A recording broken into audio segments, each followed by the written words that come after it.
Hello दोस्तों, human development report, Manav Vikas report. Once it is realized that even though the level of income is important, yet it is an inadequate measure of the level of development. एक बार ये महसूस किया गया कि जो income है वो बहुत ज़रूरी है, लेकिन फिर भी हमें ये अपर्याप्त साधन लगा विकास के लिए. We begin to think of other criterion. हम लोगों ने दूसरे तरीकों के बारे में सोचना शुरू किया. There could be a long list of such criterion, but then it would not be so useful. तो इसके लिए हमें एक लंबी लिस्ट दिखी तमाम क्राइटेरिया की. What we need is a small number of the most important things. जो सबसे ज़रूरी चीज़ें थी वो क्या थी? हेल्थ एंड एजुकेशन इंडिकेटर्स, उससे कि आपको स्वास्थ्य और शिक्षा इसके सूचक मिल जाएं. Such as the ones we need in comparison of Kerala and Haryana or among them. और उसमें आपको हरियाणा और केरला मिलते हैं उसकी तुलना करने पर. Over the past decade or so, health and education indicators have come to be widely used along with income as a measure of development. For instance, Human Development Report published by UNDP compares countries based on the educational level of the people. यहाँ देखिए कि लगभग पिछले 10 सालों से स्वास्थ्य और शिक्षा एक मुख्य सूचक के रूप में बहुत ज़्यादा इस्तेमाल किए गए हैं और ये विकास के एक मुख्य साधन के रूप में देखे जा रहे हैं. आय के अलावा और ह्यूमन डेवलपमेंट रिपोर्ट जो प्रकाशित की गई है यूएनडीपी के माध्यम से, ये भी दूसरे देशों की तुलना इसी आधार पर करती है. शिक्षा, education level of the people, their health status and पर कैपिटा इनकम, और वो भी एजुकेशन, हेल्थ और पर कैपिटा इनकम से ही कंपेयर करती है. It would be interesting to look at certain relevant data regarding India and its neighbors from Human Development Report 2018. तो हम इससे संबंधित बहुत ही रोचक जानकारी ले सकते हैं भारत के लिए और भारत के पड़ोसी देशों से ह्यूमन डेवलपमेंट रिपोर्ट 2018 से. अब यहाँ देखिए टेबल 1.6 में some data regarding India and its neighbours. Sri Lanka 11,326 gross national income इनकी है. फिर देखिए लाइफ एक्सपेक्टेंसी इनकी 75.5 है. फिर mean year of schooling people aged 25 and above है 10.9. और इनकी ह्यूमन डेवलपमेंट इंडेक्स इनका 76 जाता है. अब देखिए इंडिया की बारी आती है. इंडिया का है $6,353. फिर उसके बाद देखिए लाइफ एक्सपेक्टेंसी इंडिया की 68.8 है और इनकी स्कूलिंग की भी एज है 6.4 और एसडीआई में ये 130 है. म्यांमार 5,567, लाइफ एक्सपेक्टेंसी 66.7, 4.9, स्कूलिंग का as 148 SDI. Pakistan 5,331 gross national income, फिर 66.6 लाइफ एक्सपेक्टेंसी और मीन ईयर ऑफ स्कूलिंग 5.2 और इनका एसडीआई रैंक है 150. अब देखिए नेपाल 2,471 इनकी ग्रॉस नेशनल इनकम है, 70.6 इनकी life expectancy of at birth है, 4.9 इनका स्कूलिंग का वो है, 149 एसडीआई इंडेक्स है.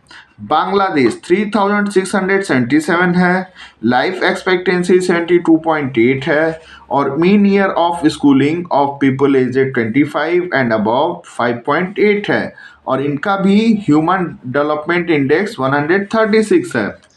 यहाँ पर देखिए ये human development report 2018 United Nations development programme न्यूयॉर्क के माध्यम से मिला है. SDI stand for human development index. SDI का मतलब है human development index. Life expectancy at birth denotes as the name suggests average expected length of life of a person at the time of birth. हम जो अनुमान लगाते हैं कि जो जन्म के समय से जो आयु का अनुमान लगाते हैं उस वो life expectancy of at birth है. Per capita income is calculated in dollar for all countries so that it can be compared.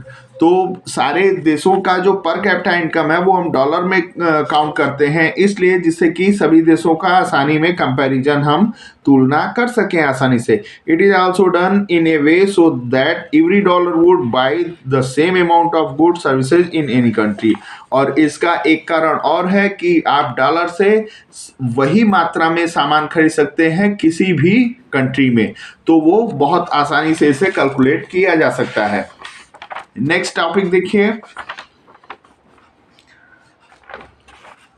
It is not it surprising that a small country in our neighborhood, Sri Lanka, is much ahead of India in every respect, and a big country like ours has such a low rank in the world. अब आप देखिए कि ये कितना आश्चर्यजनक है कि छोटा सा देश जो हमारा पड़ोसी श्रीलंका है, इसका इतना अच्छा इंडेक्स में इसकी रैंकिंग जा रही है और हमारे जैसे बड़े देश की इतनी लो रैंकिंग में जा रही है वर्ल्ड लेवल में. Table 1.6 also shows the Nepal and Bangladesh have low per capita income than that of India. Nepal और बांग्लादेश का हमसे कम पर कैपिटा इनकम है, yet they are better than India in life expectancy. लेकिन वो लाइफ एक्सपेक्टेंसी में हमसे बेहतर है. Many improvements have been suggested in calculating SDI and many new components have been added to the Human Development Report, but prefixing human to development, it has made it very clear that what is important in development is what is happening to citizen of a country. तो बहुत से जो सुधार हम लोग किए हैं जो कि SDI ह्यूमन डेवलपमेंट इंडेक्स दिखाता है, और बहुत से नए तत्व भी हम लोगों ने शामिल किया है ह्यूमन डेवलपमेंट रिपोर्ट में. लेकिन जो पहले से जो चीज़ें हैं विकास के लिए वो भी साफ है कि उनकी भी हमें ज़रूरत इनके विकास के लिए है और ये ज़रूरी भी हैं. What is happening to citizen of a country, जो कि एक सिटीजन के लाइफ में या उसके देश में हो रहा है. It is people, their health, their wellbeing, that is most important. तो इसमें उनका हेल्थ, उनका अच्छा होना ये भी बहुत जरूरी है. Do you think there are certain other aspect that should be considered in measuring human development? क्या आप सोचते हो कि कुछ निश्चित पहलू हैं या इसको विचार किया जाना चाहिए मानव के विकास को नापने के लिए? सस्टेनेबिलिटी ऑफ डेवलपमेंट, उचित तरीके से विकास.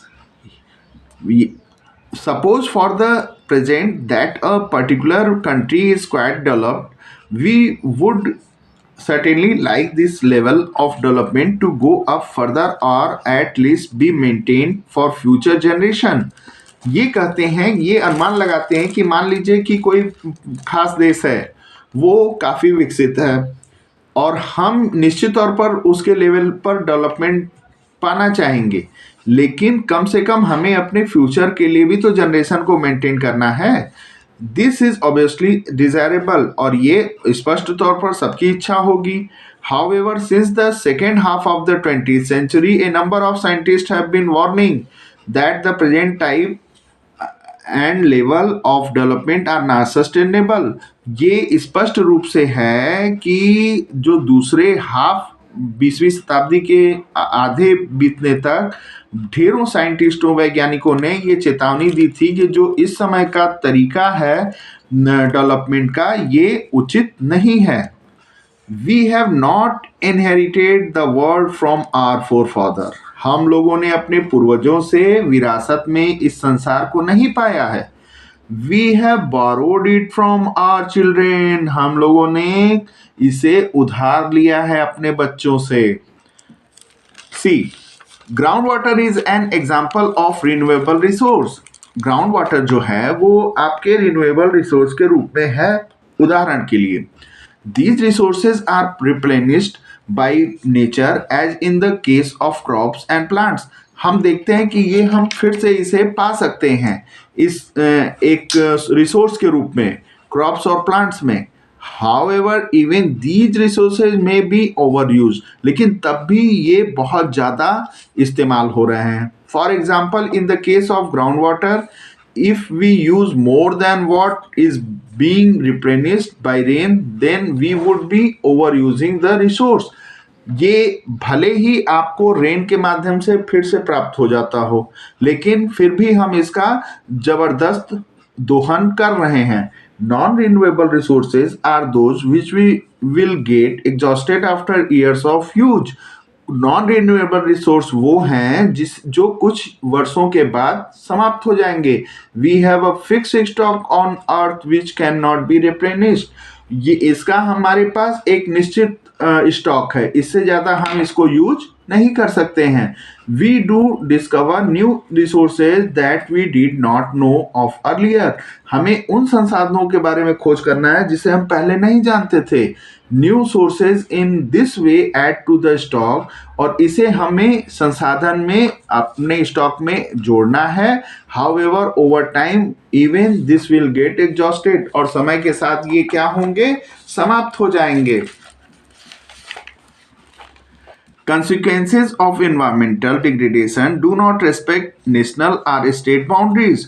और इसका परिणाम ये होगा कि जो पर्यावरण दूषित होगा या इसकी कंडीशन लो होगी, तो ये कोई राष्ट्रीय बाउंड्री या किसी चार दीवारी में नहीं रुकेगा। This issue is no longer region or nation specific. ये किसी क्षेत्र या किसी देश का ही समस्या नहीं रह जाएगी। और फ्यूचर इज लिंक्ड टुगेदर। हमारे जो भविष्य हैं वो एक दूसरे से जुड़े हुए हैं। Sustainability of development is comparatively a new area of knowledge in which scientist, economist, philosopher and other social scientist are working together. जो उचित तरीके से विकास है वो तुलना में जो नए क्षेत्र हैं ज्ञान के, वो हमारे लिए हमारे वैज्ञानिक, हमारे अर्थशास्त्री, हमारे फिलोसोफर और जो और सामाजिक वैज्ञानिक हैं, ये इस पर काम कर रहे हैं जिससे कि हमारा जो डेवलपमेंट हो वो उचित हो और सही रास्ते से जाए। In general the question of development or progress is perennial. हालांकि ये प्रश्न हमेशा बना रहेगा कि हमारा विकास क्या होना चाहिए। At all times as a member of society and as individual we need to ask where we want to go। तो एक सदस्य के रूप में अपने समाज में या व्यक्तिगत रूप में हमको ये कहना है कि हम कहाँ जाना चाहते हैं, what we wish to become and what our goals are, और हम क्या बनना चाहते हैं और हमारे लक्ष्य क्या हैं। So the debate on development continues। और इस तरीके से जो विकास पर हमारा बहस है वो चलता रहेगा। नमस्कार, thank you for next topic.